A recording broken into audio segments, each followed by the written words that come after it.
Cuando el fotógrafo ya está a gusto con la técnica, cuando ya no tiene que pensar cómo medir la luz, qué diafragma poner, etc., cuando todo esto fluye naturalmente, es cuando empieza a preocuparse por el impacto visual de la imagen y se pregunta qué está comunicando con sus imágenes, qué más hay. Aparte de la técnica hay más. Hay comunicación, hay mensaje, hay estética, etc. Y es cuando empezamos a preocuparnos seriamente por la composición. Nos damos cuenta de que es un tema que, si en pintura se estudia exhaustivamente, no es así habitualmente en fotografía. Aunque no la hayamos estudiado profundamente, de alguna manera la hemos ido practicando inconscientemente con una idea no muy clara y pobre de lo que es la composición. Hay mucho que aprender y mucho que avanzar en este tema. En este capítulo vamos a ver algunas cosas sobre composición. Hay un tipo de fotografía en que la composición pasa a segundo plano para dar más protagonismo al instante, a captar ese momento irrepetible. La fotografía de la calle, el fotoperiodismo, etc. Henri Cartier-Bresson es uno de los grandes fotógrafos del siglo XX, famoso por su libro El momento decisivo, frase que definió su forma de fotografiar y que resume la esencia de la fotografía callejera. La composición pasa a un plano secundario para primar el instante, el momento decisivo. Como en esta imagen del niño con las dos botellas, como si de trofeo se tratara. Su cara de satisfacción no se podría describir si no es con una imagen. La composición se ha descuidado, pero en este caso no importa que las líneas estén torcidas o que los pies del niño estén cortados, porque toda la fuerza de la foto reside en la expresión, en el instante único e irrepetible.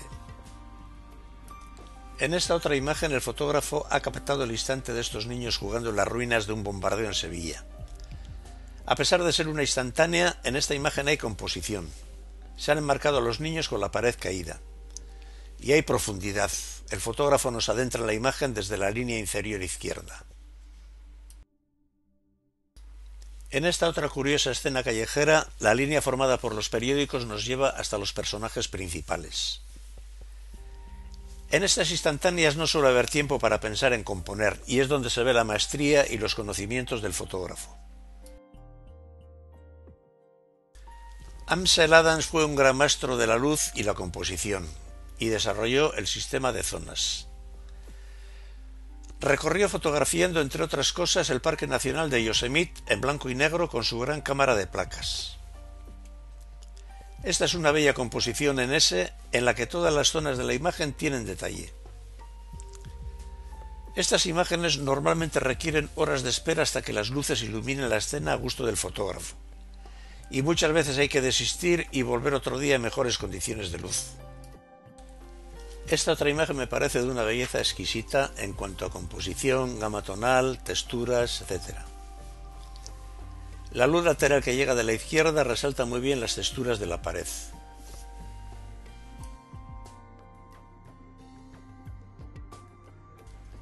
Hay otra corriente que aboga por no estudiar composición con objeto de no interferir en la creatividad del artista y para que éste pueda expresarse libremente. Vamos a ver algunos consejos sobre composición. La proporción áurea o divina proporción viene dada por el número Φ y debe su nombre en honor a Fidias, pintor, escultor y arquitecto griego del siglo V a.C. que ya empleaba estas proporciones. En el siglo XIII, el matemático italiano Fibonacci descubrió una sucesión de números que resultaba de ir sumando el número anterior. Dividiendo uno de estos números entre el anterior, a partir de las tres cifras, daba como resultado un número de infinitos decimales que resultó ser el número Φ, 1,618,033, etc., etc. Con estas proporciones se forma el rectángulo áureo o rectángulo Φ, y las intersecciones de los segmentos Φ son puntos áureos o puntos de interés. El Partenón fue construido con las proporciones del número Φ y está presente en muchas de las formas de la naturaleza y en infinidad de obras de arte. El número áureo o número Φ surge de la división en dos de un segmento guardando las siguientes proporciones. La longitud total A más B es al segmento más largo A lo mismo que A es al segmento más corto B. El rectángulo phi o rectángulo áureo se utiliza en las tarjetas de crédito, carnets, cajetillas de tabaco y un largo etcétera. Si le restamos un cuadrado, nos queda otro rectángulo con las proporciones phi. Lo mismo si le restamos otro, y otro, y otro. Nos sigue quedando siempre un rectángulo con las proporciones phi.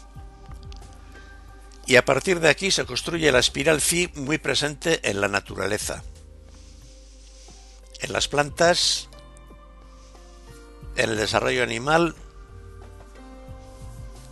y hasta en las galaxias. La proporción phi o proporción áurea es una proporción muy agradable de ver y por lo tanto muy empleada en las artes como la escultura, arquitectura, pintura, etc. Al ser una proporción agradable se puede utilizar también en fotografía. Pero la proporción más popular en fotografía es la llamada regla de los tercios. Es un medio muy simple de aproximación a la proporción áurea. Una distribución del espacio que genera una mayor atracción respecto al centro de interés. La regla de los tercios es posiblemente el primer recurso compositivo que uno aprende en fotografía. Y posiblemente es también el primero en aprenderse por lo sencillo de aplicar a la vez que efectivo en sus resultados. Consiste en dividir la imagen en 3 partes iguales verticales y 3 partes iguales horizontales, sea el soporte horizontal, vertical o cuadrado, sin importar las proporciones. Los puntos de intersección son los puntos fuertes, los puntos de interés, y se alejan del centro de la foto. Es donde debemos situar al sujeto principal. Si solamente tenemos un punto fuerte o de interés, es preferible situarlo en uno de los 4 puntos de intersección mencionados, en lugar de situarlo en el centro de la foto. Esto genera mayor atracción en el espectador. Si disponemos de 2 centros de interés, es preferible situarlo siempre que sea posible en 2 de estos puntos, y siempre que sea posible opuestos, formando una diagonal. En esta imagen se ha situado el faro como elemento principal en uno de los puntos fuertes. Algunas cámaras permiten visualizar la cuadrícula de los tercios. Otro ejemplo con una imagen vertical. El elemento principal, el árbol, se ha situado en el tercio superior derecho. Y aquí vemos otro ejemplo con una imagen cuadrada en blanco y negro. Conocida ya la regla, os diré que tampoco tenemos que obsesionarnos en que todas nuestras imágenes la cumplan. Tampoco todas las imágenes son idóneas para aplicar la regla de los tercios. Y por otra parte, debemos tener nuestro propio criterio para construir imágenes que incluso puedan tener un estilo personal. Por ejemplo, en este paisaje opté por potenciar el cielo, porque me pareció que tenía más peso e interés dentro de la imagen. No por no cumplir la regla de los tercios deja de ser una imagen armónica y equilibrada. Otra regla que debemos de cuidar es la del horizonte. Quizás sea la más básica de todas. La línea del horizonte debe estar totalmente horizontal. Una pequeña inclinación desequilibra la foto. No solamente debemos aplicar esta regla a los paisajes, sino que a cualquier composición donde haya algún fondo con líneas horizontales. Estas no deben tener ninguna inclinación. Cada fotografía tiene o debería de tener un centro de interés. Debemos de reconocer de qué es la foto, si es un paisaje, un retrato, las pirámides de Egipto o de un ciervo, como en este caso. Debería ser obvio para el espectador reconocer la foto, ¿de qué es? A esto se le llama centro de interés. Y no quiere decir precisamente que esté situado en el centro de la imagen. ni ser el objeto que ocupa la mayor parte de la imagen. Esta es quizás la regla más importante de toda composición. Debemos decidir cuál es el motivo sobre el que vamos a disparar y, decidido esto, enfocar el elemento que queremos que sea el centro de interés. Esta regla puede parecer bastante simple, pero lo cierto es que muchas veces fallamos al aplicarla. Si queremos contar algo en una foto, lo mejor es ocupar la mayor parte con ese algo, asegurándonos que se convierte de este modo en el centro de atención. Además, de este modo eliminamos posibles elementos que resten atención e interés a la fotografía. Es un fallo demasiado común el querer sacar demasiadas cosas en una única foto. Al final, lo que conseguimos es que no quede demasiado claro qué es lo que queríamos enseñar. Si tenemos dudas de si algo debe salir o no en la foto, lo mejor es que no salga.